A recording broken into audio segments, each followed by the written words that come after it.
Assalamu alaikum dear students. Today we will read the reader the magic key.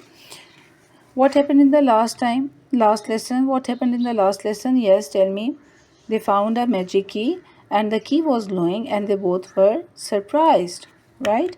Now we will read the next two pages. Page number 8 and page number 9. We will first discuss the picture. What do you see in this picture? Yes, there is a house and the size of the house is small. Maybe it is doll house or toys house. And there is a lamp, green lamp, okay? There are some toys. They are lying on the bed and there are some shoes, a pair of shoes. And what else you see? A pink box and a curtain and the color of the curtain is red and white. And what do you see in this picture? Have you noticed something? The sizes of Biff and Chip. The sizes of the Biff and Chip are here too small.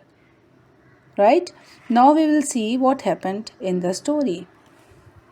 Biff and Chip. Biff and Chip got smaller.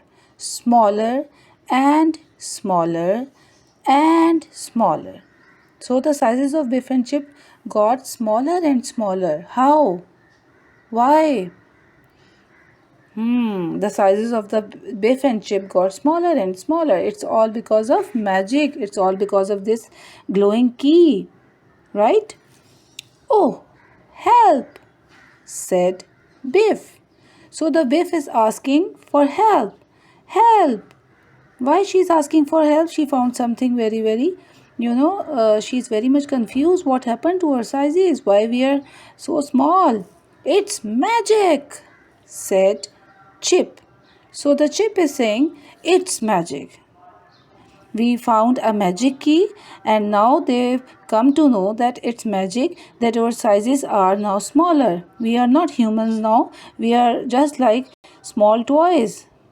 Right?